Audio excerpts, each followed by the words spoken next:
नमस्कार विद्यार्थी मित्रांनो, स्वागत आहे तुमचं PS धनुर्धारी आपल्या यूट्यूब चॅनलवर। आज आपण नफा तोटा या घटकावर आधारित प्रकार 3 बघणार आहोत। आजचा पहिला प्रश्न आहे, एक वस्तू 2200 रुपयाला खरेदी करून 10% तोट्याने विकली तर त्या वस्तूंची विक्री किंमत किती। आता काय करायचं आहे बघा, मी शॉर्टकट पद्धतीने सांगतो। खरेदी किंमत आधी लिहून घ्यायची आणि गुन्हेला 10% तोट्याने विकली। बघा विद्यार्थी मित्रांनो, 10% तोट्याने विकली म्हणून काय करायचं, 100 मधून वजा करायचं, म्हणजे 100 वजा 10 किती होतात 90। 10 का वजा केले आपण, का की तोट्याने विकली आणि नफ्याने विकली असते तर 100 मध्ये 10 ॲड केले असते, म्हणजे ते किती झाले असते 110। परंतु आपल्याला इथं तोट्याने विकली आहे म्हणून आपल्याला किती लिहायचे 90 आणि भागेला 100।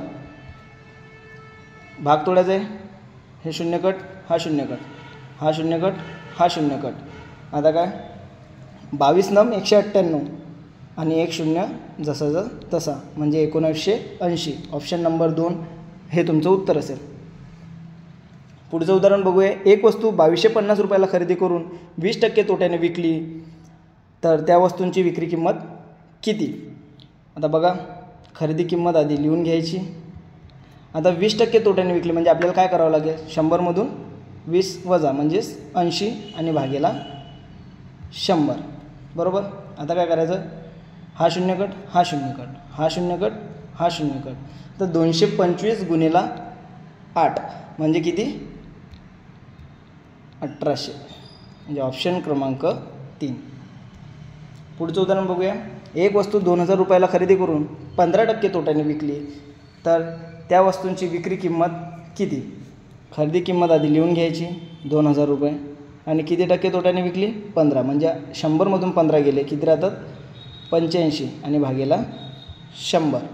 काय करायचं, हा शून्य कट, हा शून्य कट, हा शून्य कट, हा शून्य कट, 85 दुने 170 आणि हे शून्य जसं तसंच, म्हणजे पर्याय क्रमांक 4 हे तुमचं उत्तर असेल।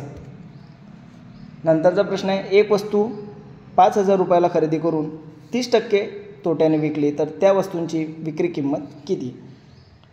5000 रुपयाची वस्तू आहे आणि किती टक्के तोट्याने विकली 30%, म्हणजेच काय करायला लागेल, 100 मधून 30 गेले 70 आणि भागेला 100।